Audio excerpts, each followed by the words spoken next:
नमस्कार, मैं हूं अंकुर और आप देख रहे हैं सत्यहिंदी.com। आइए एक नजर डाल लेते हैं अब तक की सुर्खियों पर। जम्मू कश्मीर में कश्मीरी पंडितों की निशाना बनाकर हत्या करने का सिलसिला रुकने का नाम नहीं ले रहा है। शनिवार को एक और ऐसी ही घटना में शोपियां जिले में आतंकवादियों ने कश्मीरी पंडित की गोली मारकर हत्या कर दी। अधिकारियों ने कहा कि पूरन कृष्ण भट्ट नाम के कश्मीरी पंडित पर दक्षिण कश्मीर जिले के चौधरी गुंड इलाके में उनके आवास के पास हमला किया गया। अस्पताल ले जाने पर डॉक्टरों ने मृत घोषित कर दिया। अधिकारियों ने कहा कि इलाके की घेराबंदी कर दी गई है और अपराधियों को पकड़ने के लिए तलाश शुरू कर दी गई है। बता दें, भट्ट के 2 स्कूल जाने वाले बच्चे हैं, एक लड़की जो कक्षा 7 में पढ़ती है और एक छोटा लड़का जो कक्षा 5 में है। भट्ट के रिश्तेदार ने बताया कि वो लोग बहुत डरे हुए हैं। बता दें, घाटी में पिछले साल अक्टूबर से निशाना बनाकर हत्याओं की एक श्रृंखला देखी जा रही है। जिनकी हत्या की गई है उनमें कई प्रवासी मजदूर या कश्मीरी पंडित हैं।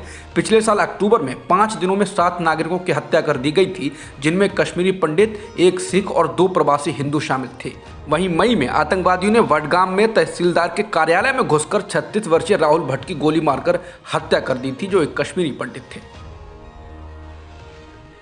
कांग्रेस की भारत जोड़ो यात्रा ने शनिवार को 1000 किलोमीटर पूरे कर लिए हैं। इस मौके पर पार्टी के पूर्व अध्यक्ष राहुल गांधी ने कर्नाटक के बल्लारी में एक रैली को संबोधित किया। रैली में राजस्थान के मुख्यमंत्री अशोक गहलोत, छत्तीसगढ़ के मुख्यमंत्री भूपेश बघेल, वरिष्ठ नेता दिग्विजय सिंह, कुमारी शैलजा, रणदीप सिंह सुरजेवाला सहित कई बड़े नेता शामिल हुए।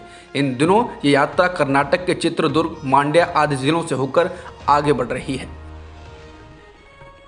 बीजेपी सांसद वरुण गांधी ने पीईटी परीक्षा को लेकर छात्रों के लिए जरूरी इंतजाम न किए जाने को लेकर खुद की बीजेपी सरकार को निशाने पर लिया। वरुण ने ट्विटर पर परीक्षा देने जा रहे छात्रों की भारी भीड़ का फोटो ट्वीट कर कहा कि यूपी बाढ़ की चपेट में है और 37 लाख से अधिक छात्र पीईटी की परीक्षा देने निकले हैं।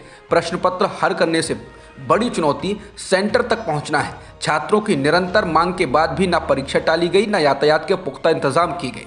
वरुण गांधी ने हाल ही में बाढ़ प्रभावित क्षेत्रों का हवाई सर्वेक्षण करने वाले मुख्यमंत्री योगी आदित्यनाथ पर तंज कसते हुए कहा कि शायद हवाई निरीक्षण से जमीनी मुद्दे नहीं दिखते।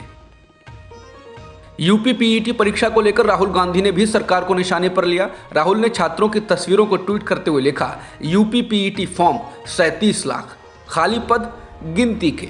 इन युवाओं को सालाना 2 करोड़ रोजगार का झांसा दिया गया था, लेकिन इस तस्वीर में देश के शिक्षित बेरोजगार युवाओं की बेबसी दिख रही है। ये साफ है कि प्रधानमंत्री आंखें मूंद कर बैठे हैं और नौजवान ठोकरें खाने पर मजबूर हैं। यूपी पीईटी परीक्षा में परीक्षा केंद्रों तक पहुंचने के लिए भारी अव्यवस्था देखी गई। सोशल मीडिया पर ऐसे फोटो तैर रहे हैं जिनमें छात्र बहुत बुरे तरीके से ट्रेन के डिब्बे में भरे हुए हैं। वो सामान रखने वाली जगहों पर ऊपर चढ़ के बैठे हुए हैं। रेलवे स्टेशनों पर भारी भीड़ है। इसी को लेकर कांग्रेस नेता प्रियंका गांधी ने तस्वीरों को ट्वीट कर कहा कि यूपी पीईटी परीक्षा में भारी अव्यवस्था के चलते छात्र छात्राओं को हो रही परेशानी देखकर आपके रोंगटे खड़े हो जाएंगे। लेकिन भाजपा सरकार के कान पर जूं तक नहीं रेंग रहा। युवा विरोधी सरकार युवाओं में एग्जाम के लिए मोटी फीस तो वसूलती है, लेकिन ना नौकरी दे पाती है, ना अव्यवस्था से मुक्ति। दिवाली के त्योहार से पहले अमूल ने लोगों को झटका दिया है। दरअसल अमूल ने अपने दूध की कीमत 2 रुपये प्रति लीटर की दर से बढ़ा दी है। बढ़ी हुई कीमतें अमूल गोल्ड, फुल क्रीम और अमूल के भैंस के दूध पर लागू होगी। Gujarat corporative milk marketing federation limited के प्रबंध निदेशक ने कहा, यह कीमत गुजरात छोड़कर सभी राज्यों में प्रभावी होगी। अमूल के इस फैसले के बाद फुल क्रीम दूध की कीमत 61 रुपये प्रति लीटर से बढ़कर 63 रुपये प्रति लीटर हो गई। वैश्विक भुखमरी सूचकांक यानी हंगर इंडेक्स में भारत की रैंकिंग और गिर गई है। भारत इसमें 6 पायदान नीचे गिर गया है। इसके साथ ही भारत पाकिस्तान, नेपाल, बांग्लादेश और श्रीलंका से भी पिछड़ गया है।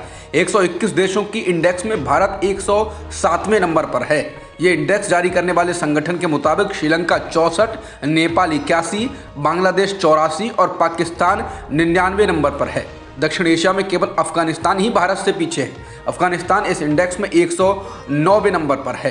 ग्लोबल हंगर इंडेक्स की वेबसाइट ने शनिवार को कहा कि चीन, तुर्की और कुवैत सहित कई 17 देशों ने GHI स्कोर 5 से कम के साथ शीर्ष रैंक साझा किया है।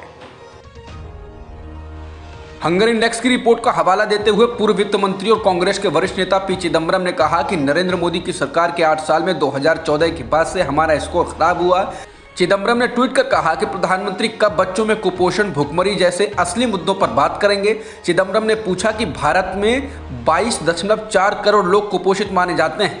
उन्होंने कहा कि ग्लोबल हंगर इंडेक्स में भारत का स्थान सबसे नीचे वाले देशों में से है, 121 देशों में 107वां। इसी के साथ इंडेक्स को लेकर लालू प्रसाद यादव की राष्ट्रीय जनता पार्टी ने मोदी सरकार पर निशाना साधा। आरजेडी ने ट्वीट कर कहा कि इससे अधिक अच्छे दिन की आपने कल्पना की थी क्या। आरजेडी ने ट्वीट करते हुए लिखा कि सूडान, रवांडा, उत्तर कोरिया, नेपाल, बांग्लादेश, श्रीलंका, पाकिस्तान ये वो देश हैं जिन्होंने वैश्विक भुखमरी सूचकांक 2022 में भी अमृतकाल का आनंद उठा रहे नए भारत को एक बार फिर से पछाड़कर बेहतर रैंकिंग पाई है। इससे अधिक अच्छे दिन की आपने कल्पना की थी क्या। मध्य प्रदेश के खरगोन में रामनवमी पर इसी साल 10 अप्रैल को भड़के सांप्रदायिक दंगों के आधा दर्जन पीड़ित परिवारों को शायद अब न्याय मिल गया है। क्लेम ट्रिब्यूनल ने घर जलाने और लूटपाट करने वाले 50 दंगाइयों से 6 पीड़ित परिवारों को 7,37,000 रुपयों की क्षतिपूर्ति करने का फैसला सुनाया है। राहत पाने वाले परिवारों में 4 हिंदू और 2 मुस्लिम समुदाय के हैं। क्लेम भरने में विलंब करने पर ब्याज देने का निर्णय भी दिया गया है। गौरतलब है कि रामनवमी के जुलूस के दौरान भड़के दंगों के बाद शिवराज सरकार ने क्लेम ट्रिब्यूनल का गठन किया था। क्लेम ट्रिब्यूनल ने शुक्रवार को दिए फैसले में कहा कि आरोपी पक्ष को 15 दिनों में क्लेम की राशि जमा करनी होगी। इस अवधि में राशि जमा नहीं किए जाने पर 6% वार्षिक दर से ब्याज भी देना होगा। बता दें, खरगोन दंगों में कुल 122 दुकानों और मकानों को क्षति पहुंची थी। पुलिस और प्रशासन में दर्ज मामलों के अनुसार लगभग 2 करोड़ रुपए की क्षति लूटपाट, आगजनी और अन्य वजहों से हुई थी। दंगों में एक व्यक्ति की मौत हुई थी जबकि 50 लोग घायल हुए थे। पुलिस ने दंगों को लेकर 80 FIR दर्ज की थी। ट्रिब्यूनल के गठन के बाद कुल 343 आवेदन आए थे। छानबीन के बाद इन आवेदनों में 34 ऐसे मामलों को सुनवाई के लिए मान्य किया गया जिनमें आरोपी ज्ञात हैं। इन 34 में से 3 आवेदकों ने बाद में अपने आवेदन वापस ले लिए। कुल 31 मामले शेष रहे जिनमें से 6 में ट्रिब्यूनल ने निर्णय सुना दिया है और 25 उसके पास अभी सुनवाई एवं फैसले के लिए बचे हुए हैं, यानी सुरक्षित हैं। सुप्रीम कोर्ट ने आज दिल्ली यूनिवर्सिटी के प्रोफेसर GN साई बाबा और अन्य के रिहा करने के बॉम्बे हाईकोर्ट के फैसले पर रोक लगा दी। सुप्रीम कोर्ट की स्पेशल बेंच के जस्टिस MR शाह और जस्टिस बेला M त्रिवेदी ने यह फैसला किया। हालांकि सुप्रीम कोर्ट ने यह कहा है कि वो मामले की संवेदनशीलता को देखते हुए इसकी विस्तार से सुनवाई करेगा। बता दें, शुक्रवार को नक्सलियों के साथ कथित संबंध के मामले में उनको हाईकोर्ट ने बरी कर दिया था, लेकिन इस फैसले के खिलाफ महाराष्ट्र सरकार ने सुप्रीम कोर्ट का रुख किया और उसके बाद आज ये फैसला आया है। मालूम हो कि नक्सलियों के साथ कथित संबंध के मामले में उनको साल 2017 में गिरफ्तार कर लिया गया था और बाद में ट्रायल कोर्ट ने दोषी ठहराते हुए उम्र कैद की सजा सुनाई थी। अमेरिकी राष्ट्रपति जो बाइडेन ने पाकिस्तान को दुनिया के सबसे खतरनाक देशों में से एक के रूप में बताया जिसके पास परमाणु हथियार है। डेमोक्रेटिक पार्टी के चुनाव अभियान समिति के स्वागत समारोह में बाइडेन ने कहा कि मुझे लगता है कि शायद दुनिया के सबसे खतरनाक देशों में से एक है पाकिस्तान, जो बिना किसी सामंजस्य के परमाणु हथियार संपन्न राष्ट्र है। पाकिस्तान पर टिप्पणी उस समय की गई जब बाइडेन चीन और रूस के संबंध में अमेरिकी विदेश नीति के बारे में बात कर रहे थे। रूसी राष्ट्रपति व्लादिमीर पुतिन ने शुक्रवार को कहा कि रूसी सेना के साथ NATO सैनिकों के किसी भी सीधे संपर्क या टकराव से वैश्विक तबाही होगी। कजाकिस्तान की राजधानी में संवाददाता सम्मेलन को संबोधित करते हुए पुतिन ने कहा कि किसी भी मामले में रूसी सेना के साथ NATO सैनिकों का सीधा टकराव एक बहुत ही खतरनाक कदम है जो वैश्विक तबाही का कारण बन सकता है। पुतिन ने कहा कि मुझे उम्मीद है जो लोग हैं उनसे कहा जाए कि ऐसा कदम ना उठाया जाए। इससे पहले पुतिन ने पिछले महीने यूक्रेन के 4 क्षेत्रों पर कब्जा करने के बाद रूसी क्षेत्र की रक्षा के लिए परमाणु हथियारों का इस्तेमाल करने की भी चेतावनी दी थी। ब्रिटेन में हाल ही में कंजर्वेटिव पार्टी ने अपनी नई प्रधानमंत्री लिज ट्रस का चुनाव किया था।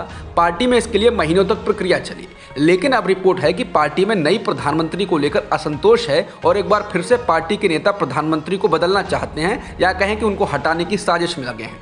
लिज ट्रस के समर्थक इसको साजिश भी कह सकते हैं। ये द टाइम्स के लिए YouGov पोल से पता चलता है कि टोरी पार्टी के लगभग आधे समर्थकों का मानना है कि पार्टी ने नेतृत्व के रूप में गलत उम्मीदवार चुन लिया। सर्वेक्षण में पाया गया है कि पिछले चुनाव में कंजर्वेटिव पार्टी के लिए मतदान करने वालों में से 62% ने कहा कि पार्टी के सदस्यों ने गलत चुनाव किया, वहीं 15% चुनाव को सही मानते हैं। बता दें, प्रधानमंत्री की रेस में अंत में ट्रस और भारतीय मूल के ऋषि सुनक बचे थे और अंत में ट्रस को जीत मिली। वहीं पार्टी का मानना है कि सुनक, ट्रस और तीसरे नंबर के उम्मीदवार मॉर्डेंट के बीच कुछ समझौता हो सकता है। हालांकि पूर्व प्रधानमंत्री बोरिस जॉनसन के वफादारों ने असंतुष्ट सुनक समर्थकों द्वारा इस तरह की लोकतंत्र विरोधी साजिश की निंदा की।